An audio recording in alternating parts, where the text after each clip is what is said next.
a Chinese NGO established in 1993, and we have more than 30,000 volunteers across the country and 5,000 monthly donations. So we have launched a project in 2021 to encourage the Chinese public to take climate action.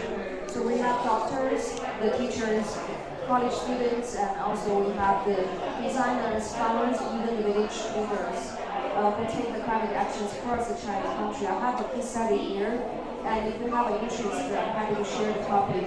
So it's my great honor to have 3 women NGO leaders from China and Japan who are doing an amazing job in climate education. And I will invite each of them to share their practical experience. So we have the, sorry about the name, Xiangyi, who is the vice chairman and also the executive director from CANGO. CANGO is one of the China's respectful NGO who is doing a great job on the international communication to promote the international communication about the Chinese NGOs. CANGO also have a great network about Chinese NGO who have more than 20 members doing the work on climate change. And Friends of Nature, of course, is a member. And we also have the very respectful guest, Yuki, from the Climate Reliable Project from Japan, and who is also doing great work in Japan on climate change. And we also have Dency Cheng, who is the co-founder of the Planet Technology Alliance, also doing a great job in China about climate change. So my first question to my 3 guests is please use 4 minutes to share your experience on climate education in your country or your program. So Xiangyi will be the first guest to share. Thank you, Jinmei. Thank you for your introduction about the CANGO and about me. So I would like to share with all delegates about CANGO's program on China Climate Change Education Program. This program we initiated 10 years ago, 2012 and up to 2022. This program will have 4 parts.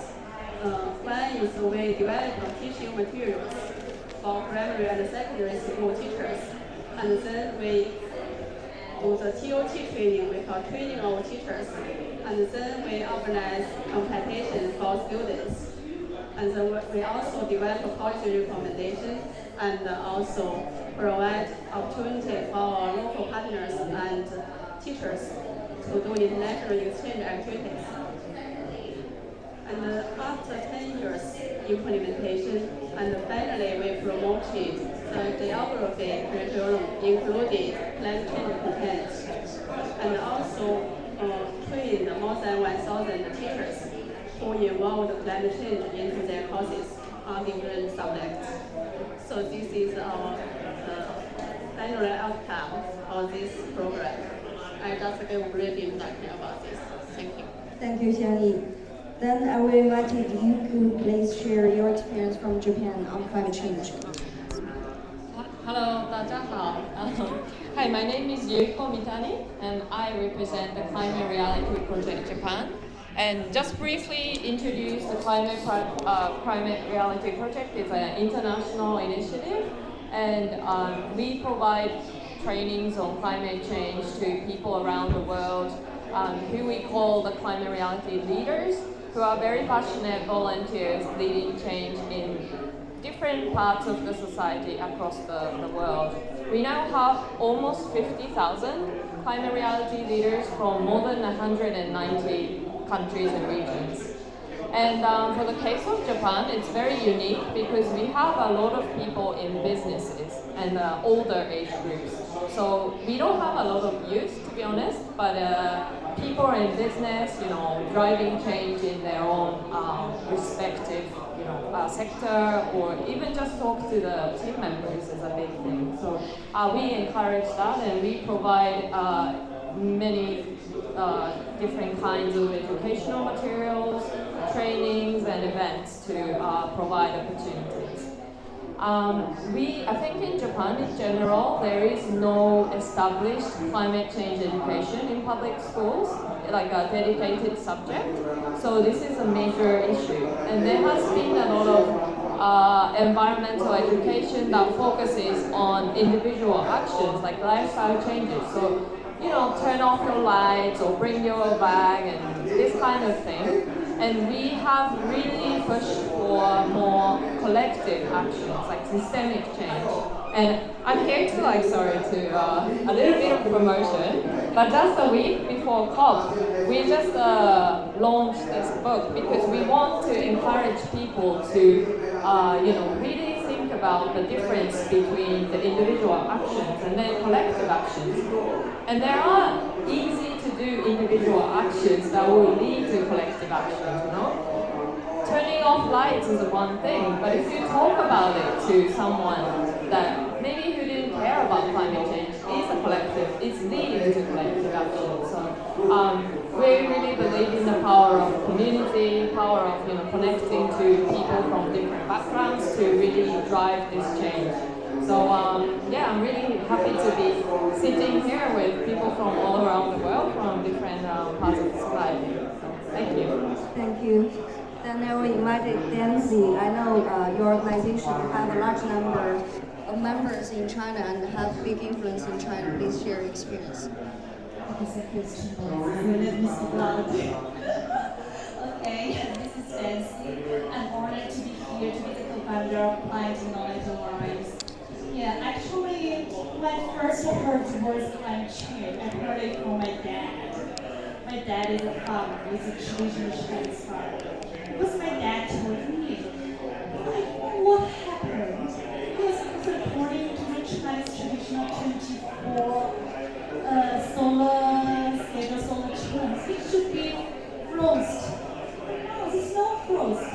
And also it's supposed to be the big snow. It's not a piece of snowflakes. What happened to the world?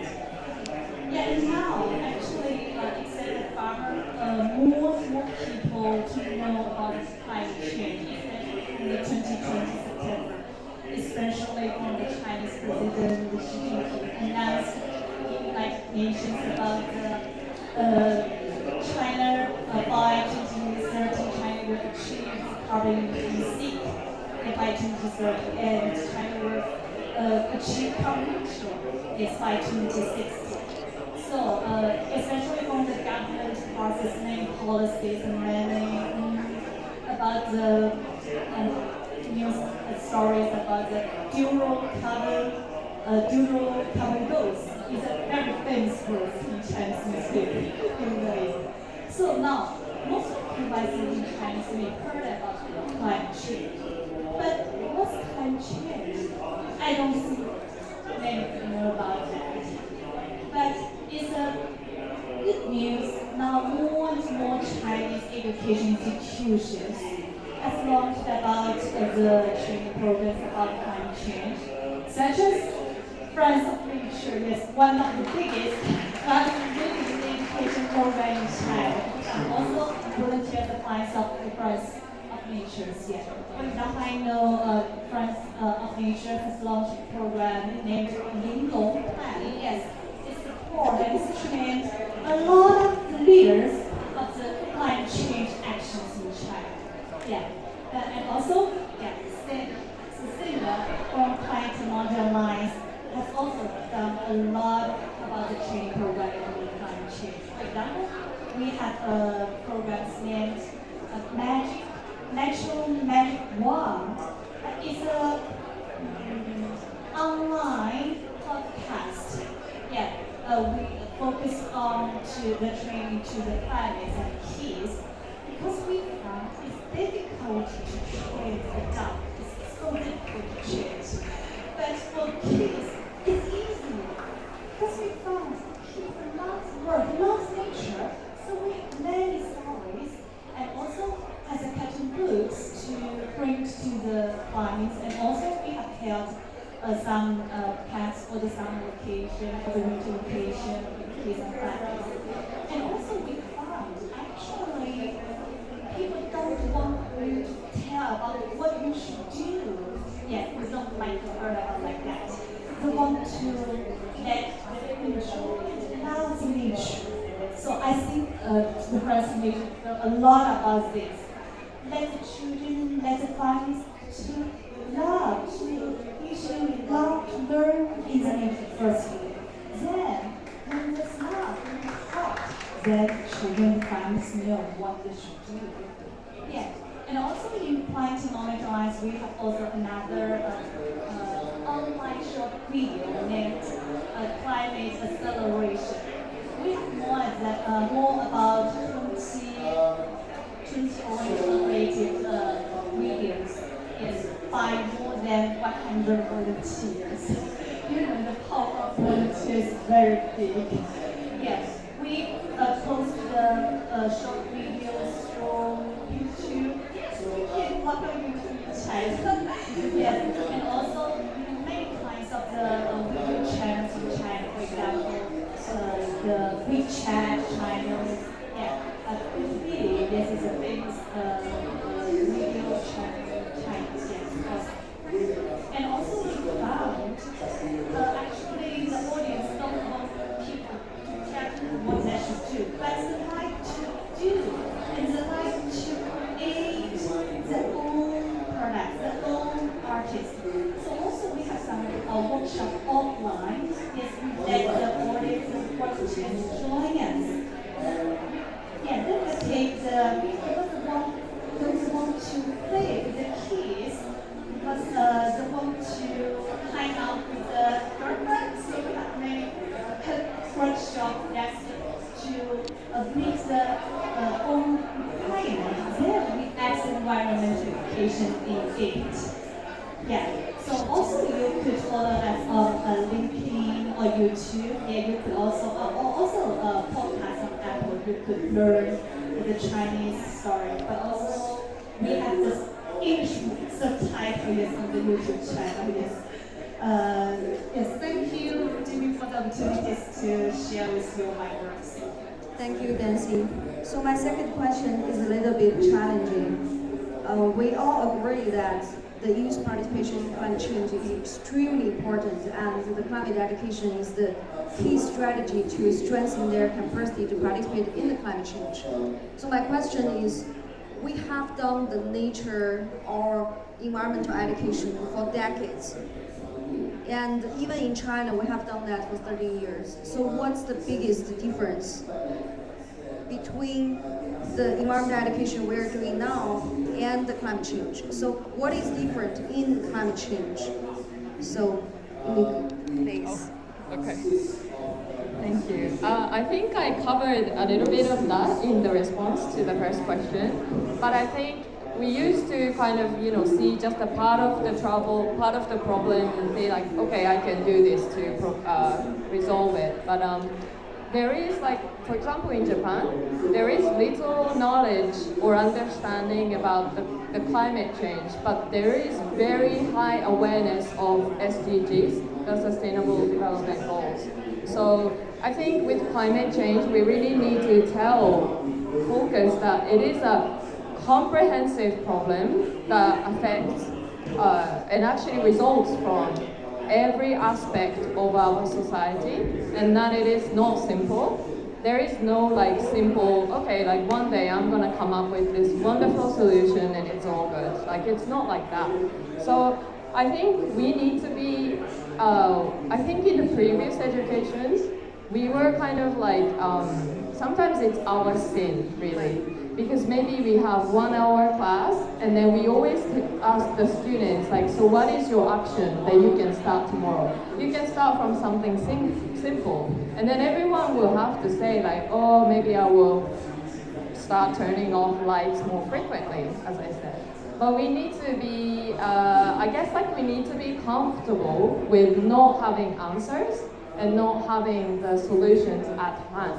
I mean, we do as a collective, but not something you can do as an individual tomorrow. So I think we always need to be willing to accept that, and then always have dialogues, conversations with people from different actually not different. I mean, like everyone will be affected anyway, so everyone has to work on it, and it's a big challenge. But I think it's a drastic change from the previous environmental education. Thank you. Xiangyi. Thank you, Jinmei. From my side, I would like to share three key messages about this question. One is, I think environmental protection or nature education is more locally, and the climate change is a global issue. So second message is about the climate change is more comprehensive, not only environmental issue, but also social and economic issue. The third one is about climate change not only focus on saving energy, saving resource, emission reduction, but also we need to focus on adaptation issue. And the environmental protection education, I think mainly focus on environmental issues such as save energy, save resource, and protect the environment. So this is my understanding for the question. Thank you. Dency, please. Actually, I have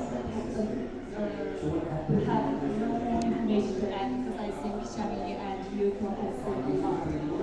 I totally agree. Xiangyi said climate change is a global issue. So for everyone who wants to listen to climate change, so please study English first because it's very important. Yeah, and also I will add some information for the state, for the climate change education, for the traditional environmental education.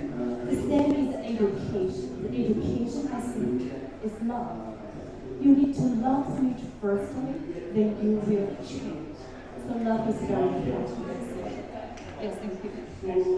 Okay, for the last to close this session, according to you, Senator, I'm not considering as a user anymore, but I'm not sure the other guests. So, the last words, please, to give the current and also the future leaders one sentence about to inspire and encourage them to keep fighting and take actions.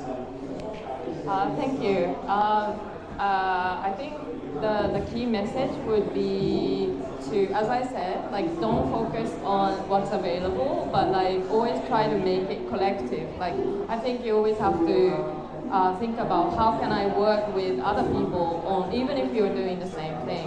And I think also, even though the current science, we have what is needed to be, what is needed to achieve the goals, but I think the youth can really question and come up with more innovative approaches and just don't stop questioning. But also I think one message is that you really need to take care of your mental health and your community as well. So that's because I have seen so many cases in Japan.